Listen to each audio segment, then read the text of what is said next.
ये आकाशवाणी रायपुर है। प्रादेशिक समाचार बुलेटिन के साथ मैं शशिकांत यादव। सभी श्रोताओं को होली पर्व की शुभकामनाएं।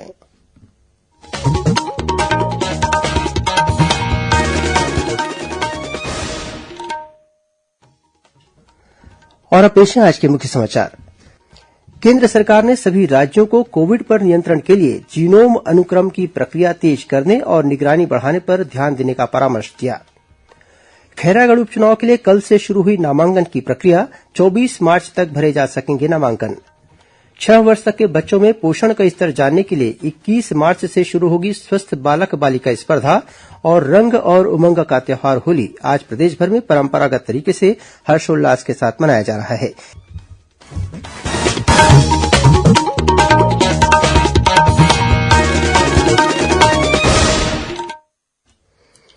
अब समाचार विस्तार से।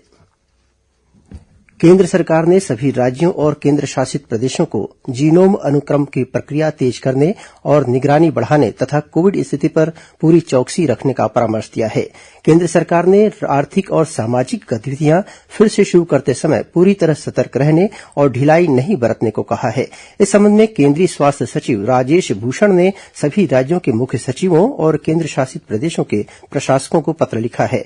उन्होंने कहा है कि दक्षिण पूर्व एशिया और यूरोप के कुछ देशों में कोरोना संक्रमण फिर बढ़ रहा है। श्री भूषण ने इस बात पर बल दिया कि जांच, निगरानी, उपचार, टीकाकरण और कोविड अनुकूल व्यवहार के पालन की 5 स्तरीय रणनीति पर निरंतर ध्यान देना चाहिए।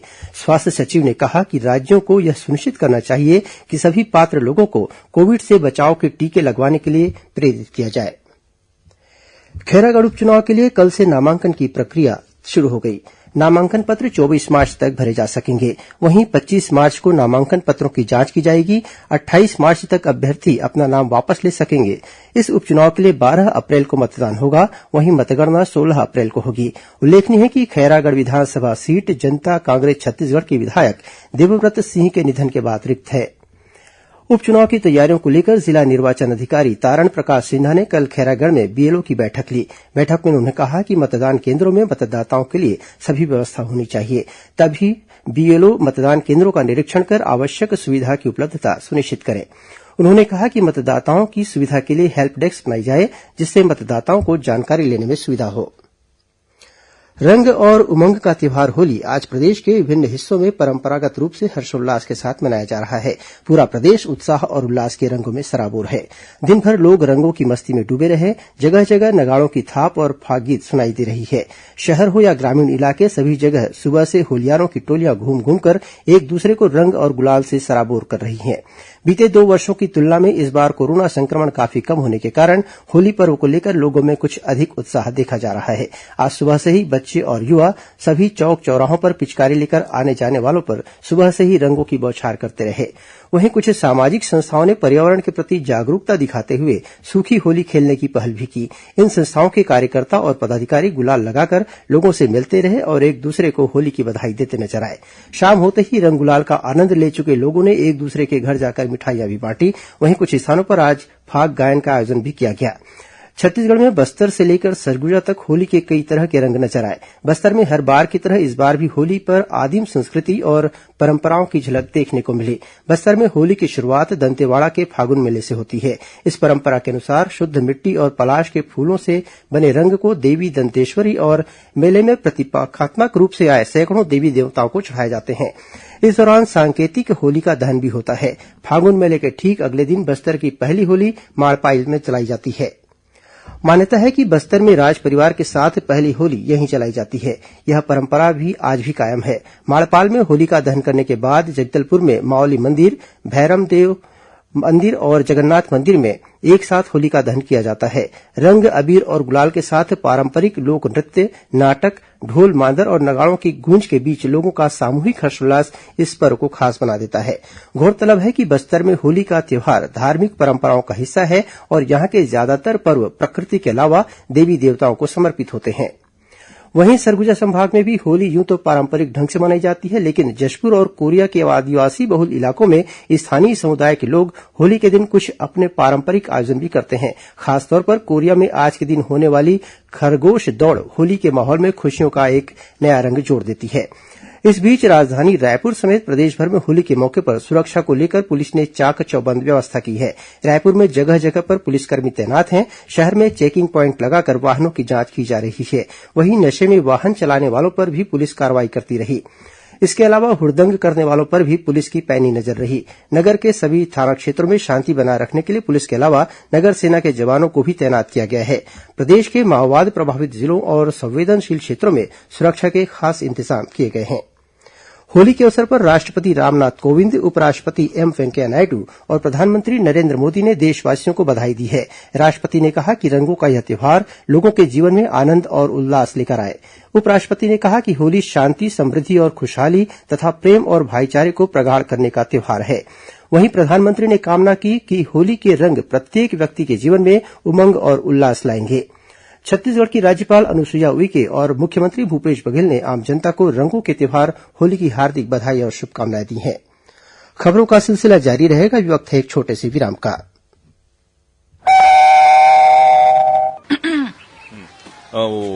रजू बेटा जी, तुम्हारी मम्मी ने तुमसे कुछ बात करनी थी। हाँ माँ।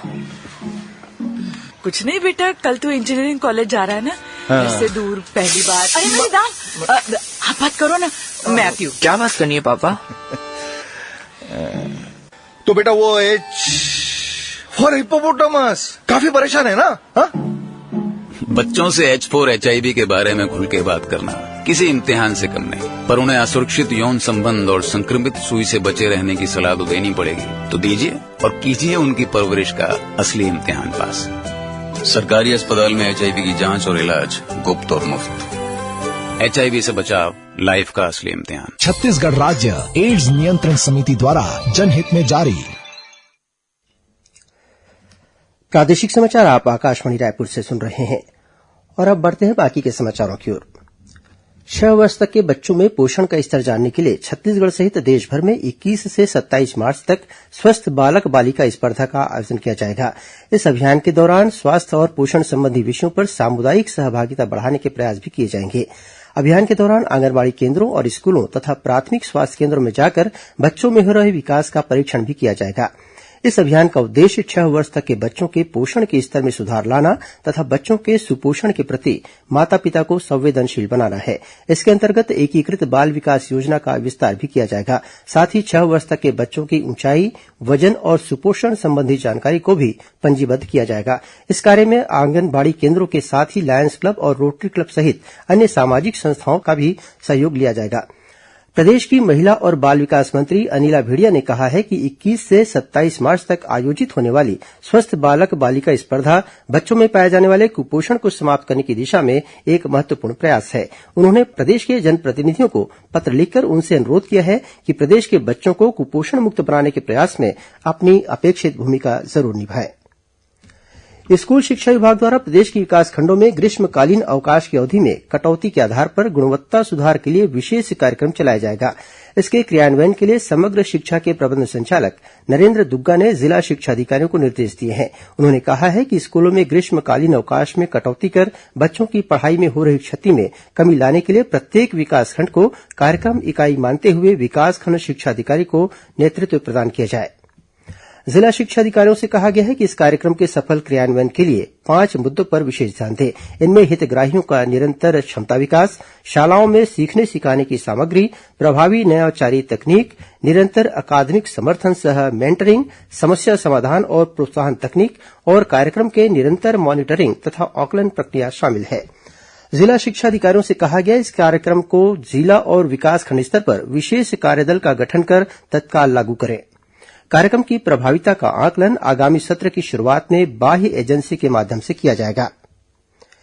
केंद्रीय ग्रामीण विकास मंत्रालय द्वारा आजादी का अमृत महोत्सव के अंतर्गत मनरेगा मजदूर से स्वरोजगार तक का सफर तय करने वाले प्रोजेक्ट उन्नति के 75 हितग्राहियों को 24 मार्च को नई दिल्ली में सम्मानित किया जाएगा। इनमें प्रदेश के 6 श्रमिक भी शामिल हैं। गौरतलब है कि इन श्रमिकों को प्रोजेक्ट उन्नति के माध्यम से कौशल विकास का प्रशिक्षण देकर स्वरोजगार के लिए तैयार किया गया है। प्रदेश में ये सम्मान पाने वालों में धमतरी जिले की नीतू साहू और फुलवंती कंवर, गरियाबंद जिले की गीतांजलि ध्रुव और ओमेश्वरी कंवर, कोरिया जिले के कृष्ण कुमार और महासमुंद जिले के बिमल साव शामिल हैं। अंतर्राष्ट्रीय किशोर स्वास्थ्य सप्ताह 20 से 26 मार्च तक मनाया जाएगा। इस दौरान स्वास्थ्यकर्मियों, नीति निर्धारकों, प्रशासकों, समाचार माध्यमों, किशोरों और उनके समुदाय को स्वास्थ्य संबंधी जानकारी उपलब्ध कराई जाएगी ताकि वे अपनी किशोर अवस्था को सफल बना सकें। इस सप्ताह का विषय है परिवर्तन। इसका उद्देश्य किशोरों को स्वयं उनके स्वास्थ्य और विकास के बारे में जागरूक बनाना तथा इस बारे में स्वयं निर्णय लेने में मदद करना है। अब कुछ अन्य खबरें संक्षिप्त में। महासमुंद जिले में रामपुर गांव के जंगल में चीतल का शिकार करने के आरोप में पुलिस ने 16 लोगों के खिलाफ मामला दर्ज किया है। इनमें से 9 लोगों को गिरफ्तार कर लिया गया है, जबकि 7 अन्य आरोपियों की तलाश की जा रही है। और बिलासपुर जिले के तारबहार थाना क्षेत्र अंतर्गत रेलवे के स्टोर में आग लग गई। इस आगजनी में करोड़ों रूपये मूल्य का एल्यूमीनियम वायर जल गया। बताया जाता है कि होलिका दहन की रात यहां अचानक आग लग गई, जो देखते ही देखते फैल गई। इससे रेलवे स्टोर में रखे एल्यूमीनियम वायर के कई बंडल जल गए। अंत में मुख्य समाचार एक बार फिर। केंद्र सरकार ने सभी राज्यों को कोविड पर नियंत्रण के लिए जीनोम अनुक्रम की प्रक्रिया तेज करने और निगरानी बढ़ाने पर ध्यान देने का परामर्श दिया। खैरागढ़ उपचुनाव के लिए कल से शुरू हुई नामांकन की प्रक्रिया। 24 मार्च तक भरे जा सकेंगे नामांकन। 6 वर्ष तक के बच्चों में पोषण का स्तर जानने के लिए 21 मार्च से शुरू होगी स्वस्थ बालक बालिका स्पर्धा। और रंग और उमंग का त्यौहार होली आज प्रदेश भर में परंपरागत तरीके से हर्षोल्लास के साथ मनाया जा रहा है। इसी के साथ प्रादेशिक समाचार बुलेटिन समाप्त हुआ। नमस्कार।